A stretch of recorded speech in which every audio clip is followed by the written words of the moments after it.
La ciudad más cruel del mundo recibió un ultimátum: 40 días para su fin total. Nínive no era solo una capital, era el corazón de un imperio que hacía temblar al mundo de miedo. Sus ejércitos eran implacables y sus murallas, según decían, eran infranqueables. Pero lo que las espadas enemigas nunca lograron hacer, lo alcanzó una sola voz proveniente del desierto. Mientras el reloj corría contra el destino de miles, un hombre que intentó huir del propio Dios traía el mensaje que nadie quería escuchar. Lo que sucedió después no fue solo un milagro, fue un impacto que cambió el curso de la historia y que desafía la lógica hasta el día de hoy. ¿Cómo fue que una superpotencia militar se arrodilló ante una profecía? ¿Y por qué el profeta que debía salvarlos, en realidad, quería verlo todo arder? Prepárate. Estás por conocer ahora la ciudad que sobrevivió a lo imposible. Hubo un tiempo en que, a las orillas del gran río Tigris, se erigió una de las ciudades más impresionantes del mundo antiguo, Nínive. No surgió pequeña ni insignificante. Creció como un símbolo de poder, conquista y dominio. Sus murallas eran lo suficientemente anchas para sostener a guardias atentos. Sus torres se alzaban contra el cielo como declaraciones silenciosas de grandeza, y sus portones recibían caravanas venidas de tierras distantes. Nínive se convirtió en el corazón del imperio asirio. Allí pulsaba el mando militar, las decisiones políticas y los planes de expansión que moldeaban el destino de muchas naciones. Los reyes caminaban por sus palacios adornados con relieves que narraban batallas ganadas y pueblos subyugados. Cada piedra parecía contar una historia de fuerza y supremacía. Las calles eran bulliciosas. Los mercaderes anunciaban sus productos. Los artesanos moldeaban metales y tejidos. Los soldados marchaban con una disciplina rígida. Había organización, estrategia y prosperidad. La ciudad no solo sobrevivía, ella dominaba. Su ubicación estratégica, cerca del Tigris, facilitaba el comercio y garantizaba recursos esenciales para sostener su crecimiento. Pero Nínive no era solo un centro militar. Había cultura, arte y conocimiento. Se formaron bibliotecas, se preservaron registros, se fortalecieron tradiciones. La ciudad reflejaba el orgullo de un pueblo que creía estar en la cima del mundo conocido. Su influencia se extendía como una sombra larga sobre las naciones vecinas. Sin embargo, detrás de la imponente presencia de las murallas y del brillo de los palacios, algo comenzaba a gestarse silenciosamente. El poder absoluto alimentaba un sentido de invulnerabilidad. La autoconfianza se convertía en arrogancia. El éxito continuo creaba la ilusión de que nada podía amenazar a aquella ciudad. Nínive parecía inquebrantable. Sus habitantes vivían bajo la certeza de que sus defensas eran suficientes, que sus ejércitos eran invencibles y que su nombre jamás sería borrado. La ciudad que se levantaba orgullosa a las orillas del Tigris no imaginaba que muy pronto no serían lanzas ni espadas las que pondrían su futuro en riesgo, sino un mensaje, un solo mensaje, que recorrería sus calles y sacudiría sus estructuras más profundas. Y fue así, en el apogeo de su fuerza y confianza, que el escenario quedó preparado para un encuentro inesperado entre una ciudad poderosa y una palabra que cambiaría su destino. La vida dentro de Nínive seguía intensa y vibrante. El sonido de los martillos resonaba en los talleres, los comerciantes discutían precios en las ferias y los soldados entrenaban bajo la mirada atenta de sus comandantes. La ciudad no solo crecía, se consolidaba como un símbolo de fuerza. En los grandes templos, los sacerdotes conducían rituales ante las imágenes de sus dioses. El incienso subía al cielo y se entonaban oraciones pidiendo protección y prosperidad. Asur nos dará la victoria una vez más, decía un sacerdote, alzando las manos. Nuestros enemigos caerán ante nosotros. respondía un oficial, confiado. La religión estaba profundamente entrelazada con el poder político. El éxito militar era visto como prueba del favor divino. Cada conquista reforzaba la creencia de que Nínive estaba destinada a la supremacía. En los palacios, el rey se reunía con sus consejeros. Se desenrollaban mapas sobre mesas de madera labrada. ¿Cuáles son las próximas fronteras por conquistar?, preguntaba el rey con voz firme. Hay ciudades al oeste que se resisten, pero no por mucho tiempo. Hey parents, how do you make smarter choices for your kids' college today? That's where Sally can help. With Sally, you can find scholarships, funding options, tools, and guidance all in one place. And if you need a loan, Sally has options for different families and different situations. College is only worth it if you do it right. So don't just help your kid go. Help them go smarter. Sally.com/GoParents. Respondía un general. La ambición era constante. Expandirse significaba enriquecerse. Enriquecerse significaba fortalecer el imperio. Y fortalecer el imperio significaba garantizar que el nombre de Nínive fuera temido. Pero no todos celebraban. Los pueblos conquistados eran traídos como prisioneros. Algunos trabajaban en la construcción de monumentos que exaltaban victorias que para ellos representaban dolor. Jamás volverán a desafiarnos, murmuraba un soldado mientras observaba a los cautivos. La ciudad prosperaba, pero también se endurecía. El orgullo crecía a medida que las victorias se acumulaban. La sensación de invencibilidad se volvía parte de la identidad colectiva. Nínive creía que su poder era permanente. Sus habitantes caminaban por las calles con la certeza de que nada podría sacudir sus estructuras. La ciudad parecía fuerte por fuera, organizada por dentro y protegida por sus dioses. No obstante, mientras las voces celebraban conquistas y planeaban nuevas expansiones, algo invisible se acumulaba más allá de las murallas. El orgullo comenzaba a oscurecer la percepción de su propia fragilidad, y fue en ese ambiente de autoconfianza y dominio absoluto que la ciudad continuó avanzando, sin darse cuenta de que su mayor amenaza no vendría de ejércitos extranjeros, sino de una verdad que confrontaría su corazón. Con el paso del tiempo, la rutina de conquistas comenzó a pesar sobre la propia ciudad. Los soldados volvían de las campañas cubiertos de polvo. El sudor corría por sus rostros, mezclado con la suciedad del camino. Algunos llegaban heridos, otros volvían en silencio, cargando recuerdos que no compartían. En las construcciones, los trabajadores pasaban el día bajo el sol intenso. La tierra se quedaba atrapada bajo las uñas. Los hombros dolían al final de cada jornada. Muchos de aquellos hombres no estaban allí por elección. Eran pueblos dominados, forzados a servir al imperio que había tomado sus tierras. Uno de ellos, mientras levantaba piedras pesadas para ampliar una muralla, murmuró con voz seca: cuanto más construyen, más quieren conquistar. El guardia a su lado solo respondió: así es como crece el imperio. Dentro de la ciudad, los líderes continuaban planeando nuevas campañas. Para ellos, los números eran lo que importaba: territorios, tributos, soldados. Poco se hablaba sobre el costo humano de esas decisiones. La preocupación principal era mantener el control y evitar cualquier señal de debilidad. Algunos habitantes comunes comenzaban a notar la dureza a su alrededor. Había gritos en las prisiones. Había familias separadas. Había miedo en los ojos de quien vivía bajo el dominio asirio.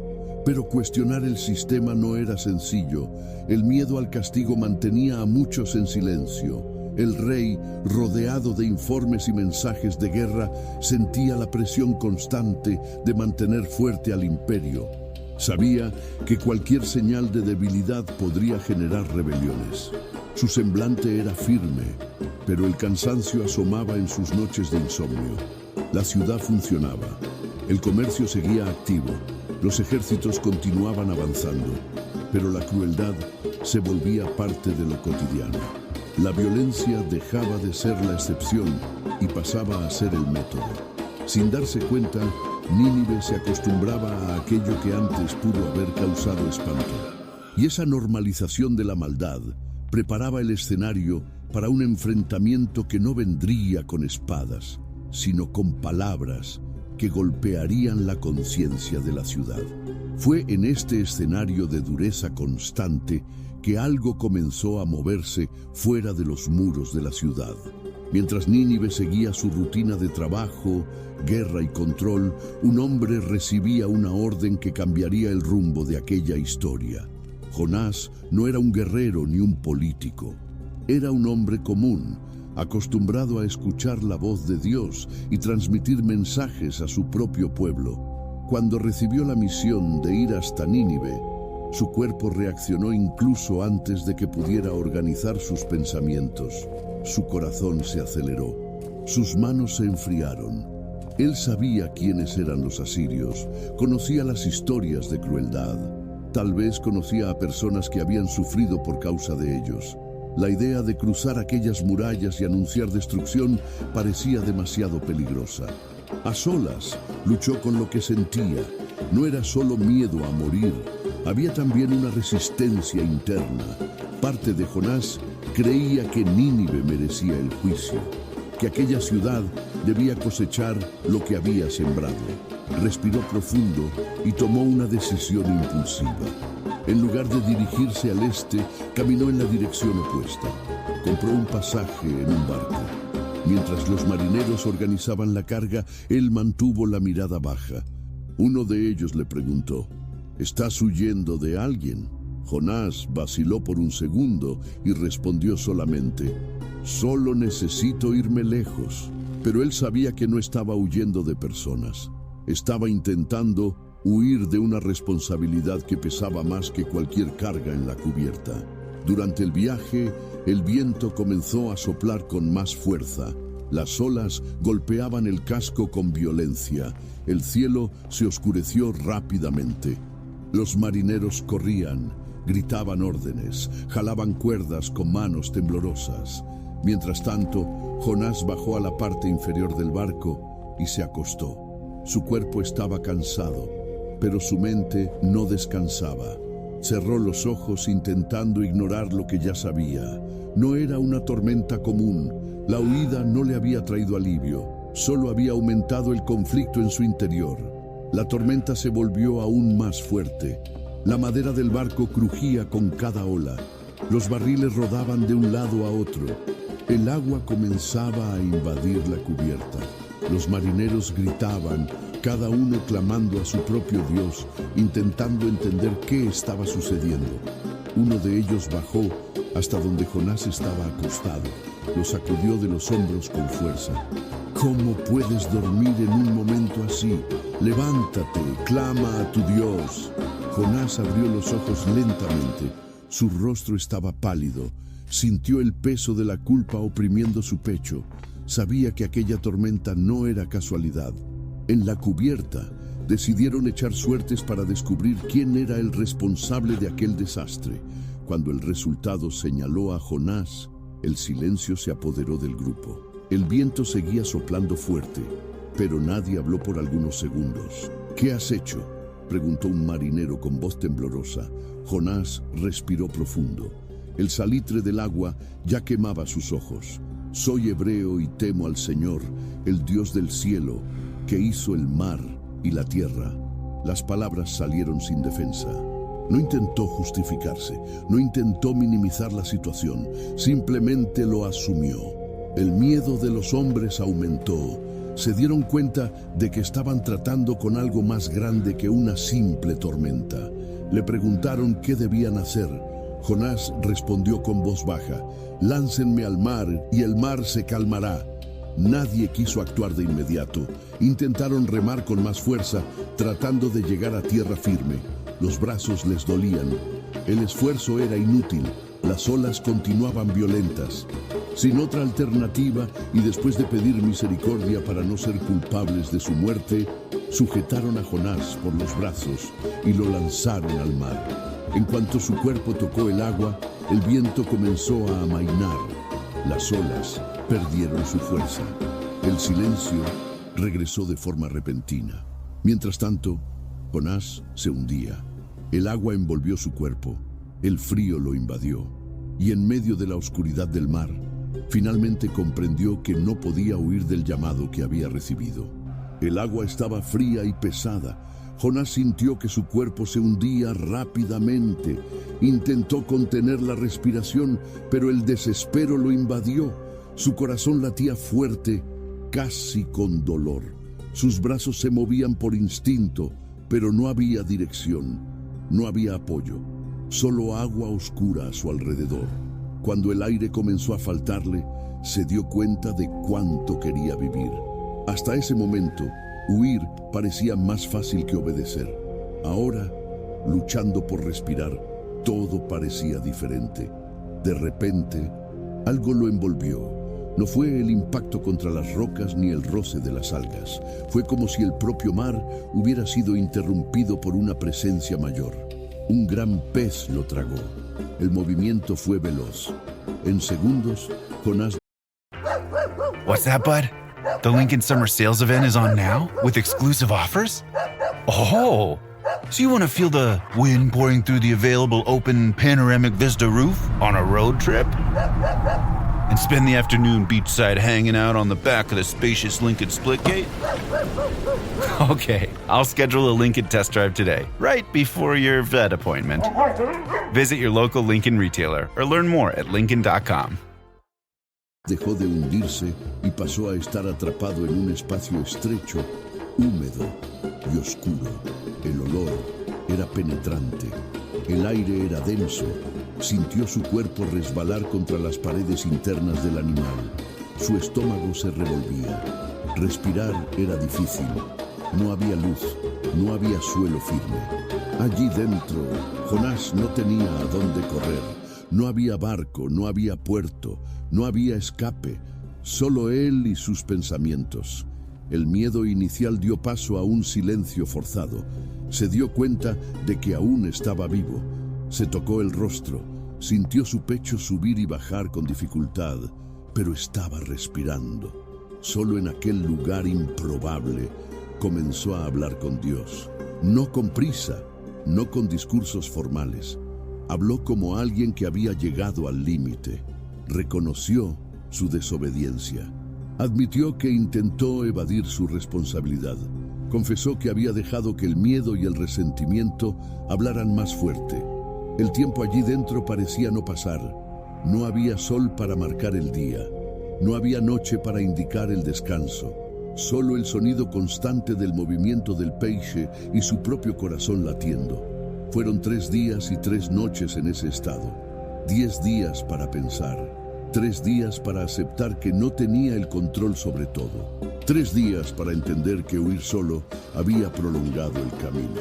Al final de ese periodo, algo cambió dentro de él. La resistencia disminuyó.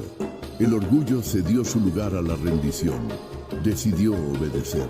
Entonces, en el momento justo, el pez subió a la superficie y lo lanzó a tierra firme. Jonás cayó en la arena, empapado, débil, respirando con dificultad, pero vivo. Tendido allí, mirando al cielo, sabía que la misión aún lo esperaba. Y esta vez ya no había más huida. Aún débil, con el cuerpo dolorido y la garganta seca por el agua salada, Jonás se levantó lentamente. La arena se pegaba a su piel húmeda. El sol golpeaba con fuerza sus ojos.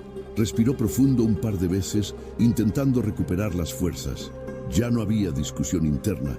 Sabía a dónde tenía que ir. El viaje hasta Nínive no fue corto. Fueron días caminando por carreteras polvorientas. Sus pies terminaron heridos. Su ropa, ya marcada por la experiencia en el mar, llamaba la atención por donde pasaba. Algunos viajeros lo miraban con extrañeza, pero él no se detenía a explicar nada. Su pensamiento era directo. cumplir con lo que se le había ordenado. Cuando finalmente avistó las murallas de Nínive, su corazón volvió a latir con prisa. La ciudad era inmensa, bulliciosa. Los guardias estaban posicionados en los portones. Los comerciantes entraban y salían. Todo era sumamente organizado. Jonás cruzó los portones como cualquier extranjero. Nadie sabía quién era él. Nadie imaginaba lo que cargaba en su voz. Caminó por las calles anchas observando a la gente. Vio vendedores discutiendo precios, niños corriendo, soldados de ronda. La vida seguía normalmente. Nadie parecía preocupado por juicios o destrucción. Entonces se detuvo en un punto concurrido. Sintió su cuerpo tenso. Tenía la boca seca. Aún así, comenzó a anunciar el mensaje que había intentado evitar. De aquí a 40 días, Nínive será destruida. No hubo gritos exagerados, no hubo discursos largos, solo la frase clara, repetida mientras... What's that, bud? The Lincoln Summer Sales event is on now with exclusive offers?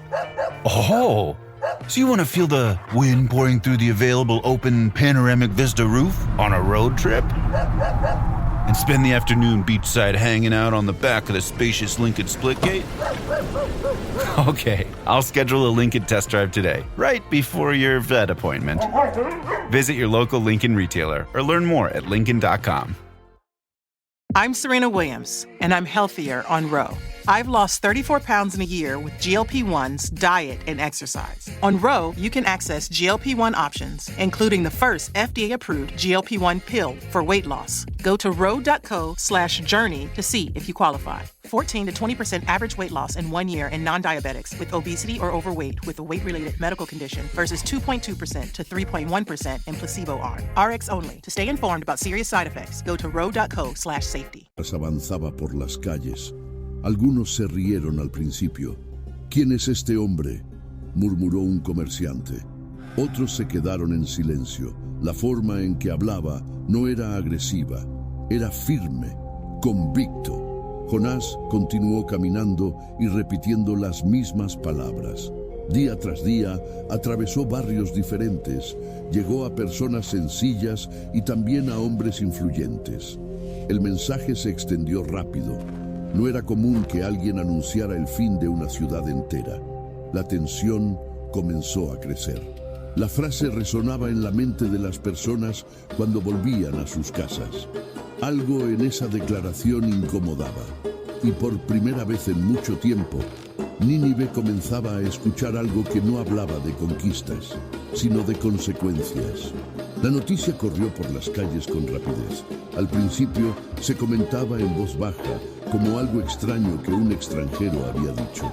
Pero la frase era demasiado simple para ser ignorada. 40 días. En los mercados, las conversaciones cambiaron de tono. Se veía diferente, dijo una mujer mientras organizaba granos en cestos. No hablaba como un loco, respondió el hombre a su lado. Hablaba como quien tiene la certeza. La inquietud comenzó a crecer. Algunas personas perdieron el sueño esa noche. Otras se quedaron en silencio durante la cena. La idea de la destrucción dejó de ser una amenaza distante y comenzó a parecer posible. El mensaje llegó hasta los oficiales del palacio. Se enviaron guardias para escuchar lo que aquel hombre decía. Volvieron con el mismo relato. No cambiaba su discurso, no pedía dinero, no intentaba convencer con argumentos largos, solo repetía el aviso. Cuando el rey recibió la información, se quedó en silencio por un tiempo. Ya había escuchado relatos de ciudades que cayeron de forma inesperada. Sabía que ningún imperio era eterno, pero aquel mensaje no venía de un ejército. Venía de un Dios que él no conocía. ¿Dijo cuánto tiempo?, preguntó el rey. 40 días, respondió el mensajero. El rey se levantó lentamente. El peso de la responsabilidad cayó sobre él de forma clara. Si aquella palabra era verdadera, no era solo su vida la que estaba en riesgo, sino la de toda la ciudad. Sin mostrar orgullo, tomó una decisión poco común para alguien en su posición. Se quitó las vestiduras reales. Se vistió con tela áspera de silicio. Se sentó en el suelo cubierto de cenizas. Aquella actitud no era normal en un gobernante poderoso. Enseguida, ordenó que un decreto fuera proclamado por toda Nínive. Todos debían ayunar. Hombres, mujeres, niños. Incluso los animales se quedarían sin alimento por un tiempo. Clamen con fuerza, decía el decreto. Abandone cada uno su mal camino. No había garantía de que serían perdonados, pero había una elección que tomar. Y, por primera vez en mucho tiempo, la ciudad que dominaba a otras naciones decidió humillarse. La orden del rey cambió el ritmo de la ciudad. El comercio disminuyó. Las ferias se volvieron más silenciosas. Las puertas de las casas se cerraron más temprano. Personas que antes discutían precios o planes de guerra ahora conversaban sobre culpa, miedo y cambio. Hombres que estaban acostumbrados a dar órdenes pasaron a bajar la cabeza. Las mujeres reunieron a sus hijos y les explicaron con voz firme, pero preocupada, que era tiempo de detenerse y reflexionar. Incluso los animales se quedaron sin alimento, y sus sonidos de hambre resonaban por las calles, recordando a todos que algo muy serio estaba ocurriendo. No era solo un gesto público. Muchos comenzaron a pensar en lo que realmente tendría que cambiar si querían sobrevivir. Algunos recordaron injusticias que habían cometido. Otros recordaron la forma en que trataron a extranjeros y prisioneros. Un comerciante, sentado en el suelo de su casa, le dijo a su hermano: «Ganamos mucho explotando a los demás». El hermano respondió en voz baja: «Si eso es verdad, tal vez sea hora de parar». En las calles, pequeños grupos se formaban para orar. No había certeza de que serían escuchados. El decreto del rey lo dejaba claro. ¿Quién sabe si Dios se arrepienta y cambie de parecer? No era una exigencia arrogante, era una petición humilde. El propio rey permanecía en ayuno, lejos del lujo del palacio. Sentía el peso de la decisión. No era fácil admitir que el imperio necesitaba arrepentirse, pero sabía que mantener el orgullo podía costarlo todo.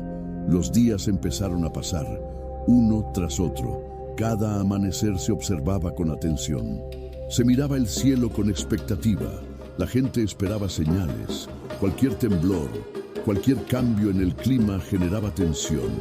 Pero más importante que esperar la destrucción era el esfuerzo sincero por abandonar las prácticas violentas. Los guardias recibieron órdenes de cesar los castigos injustos. Algunos prisioneros fueron tratados con más dignidad. Se revisaron las relaciones personales. La ciudad no sabía si sería perdonada. No había una promesa clara, pero había un arrepentimiento real. Y mientras el plazo se acercaba, Nínive ya no era exactamente la misma. El orgullo había cedido su lugar al temor. La autoconfianza dio paso a la humildad. El destino de la ciudad aún estaba en las manos de Dios, y todos aguardaban, en silencio, lo que sucedería al final de aquellos 40 días. Los 40 días llegaron a su fin. El pueblo despertó aquella mañana con el corazón oprimido. No hubo fiestas, no hubo trabajo normal, no hubo distracciones. Muchos salieron de sus casas temprano y miraron al cielo en silencio. Otros permanecieron de rodillas esperando cualquier señal de destrucción. El rey también aguardaba. Ya no usaba sus vestiduras reales. Permanecía simple, consciente de que su título no tendría valor alguno si el juicio llegaba. La ciudad entera parecía contener la respiración, pero las horas pasaron. El sol subió en el horizonte, el viento sopló como cualquier otro día. Las murallas continuaron en pie. Ningún ejército apareció. No cayó fuego del cielo. Lentamente, la gente comenzó a darse cuenta de que algo había sucedido. O mejor dicho, que algo no había sucedido. La destrucción anunciada no llegó. No fue la fuerza militar la que salvó a Nínive. No fueron sus murallas anchas ni sus soldados entrenados. Fue la respuesta humilde ante el aviso recibido. Dios vio el cambio real en sus actitudes, el abandono de la violencia, el clamor sincero, y decidió no traer la calamidad anunciada. La ciudad que era conocida por su crueldad experimentó la misericordia. La profecía no fue anulada por azar, sino porque cumplió su propósito, provocar el arrepentimiento. Esta historia dejó lecciones profundas. Primero, demostró que ningún grupo estaba demasiado lejos para cambiar. Incluso una ciudad entera, marcada por errores graves, pudo reconocer su culpa. Segundo, reveló que el aviso de Dios no era solo condenación, sino oportunidad.